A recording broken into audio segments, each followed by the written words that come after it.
নমস্কার বন্ধুরা, আমি ডোনা রিগালিস লাইফ কিচেন চ্যানেল নিয়ে তোমাদের সামনে এসেছি। আজকে আমি তোমাদের জন্য যে রেসিপি নিয়ে এসেছি সেটার নাম হচ্ছে বিয়েবাড়ির স্টাইলে সর্ষে বাটা পাবদা। এই সর্ষে বাটা পাবদা যদি থাকে তাহলে দেখবে গরম ভাতের সাথে আর কিছুই লাগবে না। এক থালা ভাত এই পাবদা মাছের সর্ষে বাটা দিয়েই খাওয়া হয়ে যাবে। বাট বিয়েবাড়িতে এত টেস্টি রান্না হয় যে সেটা কিভাবে বাড়িতে তৈরি করব সেটা আর ভেবে পাই না। চলো তাহলে আজকেই আমি তোমাদের জন্য সেই রেসিপিটা শেয়ার করছি। আশা করি তোমাদের ভালো লাগবে।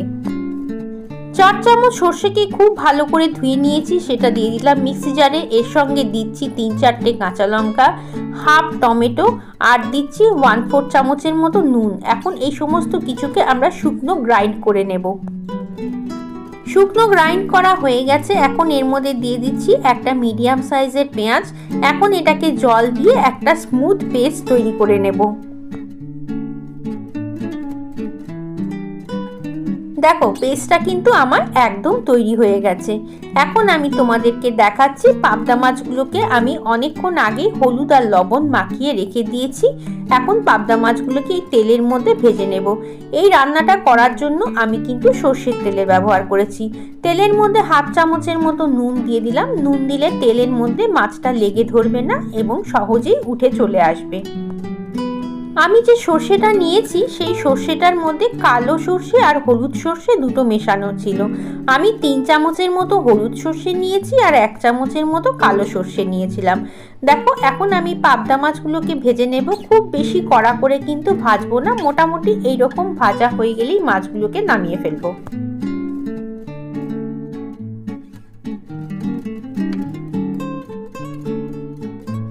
সব মাছগুলো আমার ভাজা হয়ে গেছে। এখন আমি রান্নাটার দিকে চলে যাব। বাকি যে তেলটা ছিল তার মধ্যেই আমি একটা শুকনো লঙ্কা আর হাফ চামচের মতো কালো জিরে নিয়েছি, সেটাকে ফোড়ন হিসেবে দিয়ে দিলাম। এখন আমি যে পেস্টটা তৈরি করে রেখেছিলাম সর্ষে বাটা, সেই পেস্টটাকে আমি তেলের মধ্যে দিয়ে দিচ্ছি। কারণ সমস্ত বাটা মশলা যেগুলো দরকার আমার রান্নাটার জন্য সব কিন্তু আমি একবারেই বেটে নিয়েছি। মিক্সিটার মধ্যে একটু জল দিয়ে বাকি যে মশলাটা লেগেছিল মিক্সির মধ্যে সেইটুকুও কিন্তু আমি দিয়ে দিলাম এই তেলের মধ্যে। এখন মশলাটাকে খুব ভালো করে কষিয়ে নেওয়ার পালা। এর মধ্যে কিন্তু আর আলাদা করে কোনো মশলা যোগ করার দরকার নেই, শুধুমাত্র হলুদ, লবণ, চিনি এগুলোই যোগ করব। বাটার যে জিনিসগুলো ছিল সেগুলো কিন্তু আমি সবই একবারে বেটে নিয়েছি। মশলাটা থেকে অলরেডি তেল ছাড়তে শুরু করে দিয়েছে। এখন আমি এর মধ্যে দিচ্ছি হাফ চামচের একটু কম হলুদ গুঁড়ো, দিচ্ছি কাশ্মীরি লঙ্কার গুঁড়ো, এতে কালারটা ভালো আসবে। খুব সামান্য পরিমাণে একটু চিনি আর সামান্য পরিমাণে একটু নুন দিয়ে দিলাম। নুন আমি আগেও ব্যবহার করেছি, সেই জন্য নুনটা কিন্তু দেওয়ার সময় মাথায় রাখতে হবে। এখন এটাকে খুব ভালো করে আমি একটু কষিয়ে নেব। সর্ষে বাটা বেশি কষালে কিন্তু তেতো হয়ে যায়, সেই জন্য খুব বেশি কষানোর দরকার নেই। মোটামুটি তেল ছাড়া ছাড়া হলেই কিন্তু আমরা এর মধ্যে বাকি যে জিনিসগুলো আছে সেগুলো দিয়ে দেব। বাকি জিনিস বলতে এখন আমি এর মধ্যে শুধুই ভেজে রাখা মাছগুলো দেব। তার আগে চলো একটু ঢাকা দিয়ে নিই। ঢাকাটা খুলে দিয়েছি। দেখো অলরেডি তেল ছাড়তে শুরু করে দিয়েছে। এর মধ্যে কিন্তু কষানোর ব্যাপারটা অনেকটা হয়ে গেছে। এখন আমি এর মধ্যে 3 চামচের মতো টক দই দিয়ে দিচ্ছি। টক দইটা কিন্তু দেওয়ার সময় গ্যাসের ফ্লেম একেবারেই কম থাকবে।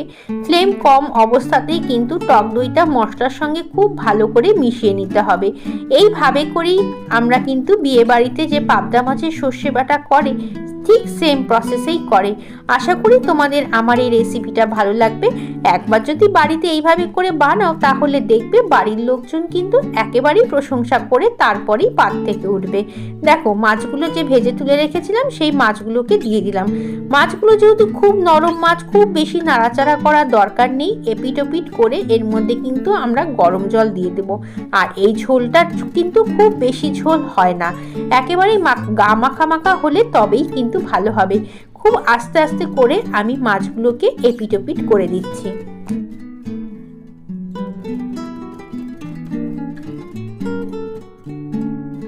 আস্তে আস্তে করে আমি সব মাছগুলোকে উল্টে পাল্টে দিয়েছি। কষানোটাও কিন্তু বেশ হয়ে গেছে।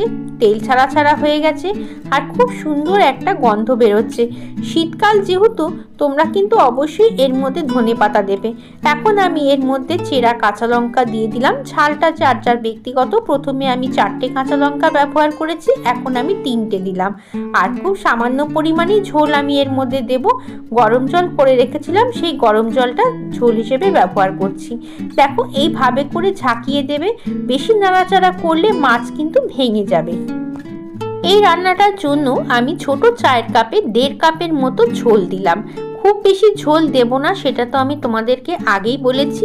এখন এটাকে ঢাকা দিয়ে ভালো করে ফুটতে দেব। অলরেডি আমার কিন্তু ঝোলটা হয়ে এসছে, আর ফোটার ব্যাপারটা খুব তাড়াতাড়ি হয়ে যাবে যেহেতু আমি গরম জল ব্যবহার করছি। মিনিট 5 পরে ফেরত আসছি।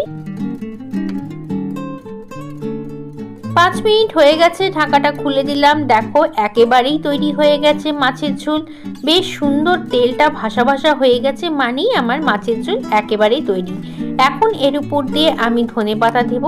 ধনেপাতা কিন্তু অবশ্যই দিতে হবে। সর্ষে বাটা পাবদা মাছে ধনেপাতা পড়লে গন্ধই আলাদা আর টেস্টও আলাদা হবে। দেখো, আমি বেশ খানিকটা ধনেপাতা দিয়ে দিলাম। আর ধনেপাতা যদি কারোর অপছন্দ হয় তাহলে ধনেপাতাটাকে স্কিপ করে যেও। ব্যাস, চলো এবার এটাকে আমরা কিন্তু একটু ঢাকা দিয়ে অন্ততপক্ষে মিনিট 5 রেখে দেবো, তারপরে পরিবেশন করব।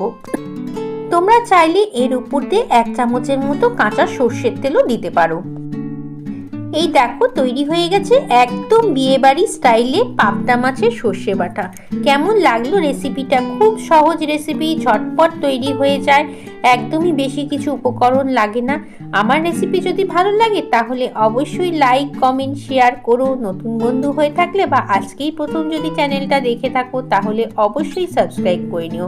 আশা করি আজকের রেসিপি তোমাদের ভালো লেগেছে। অবশ্যই বাড়িতে একবার ট্রাই করে খেয়ে দেখো।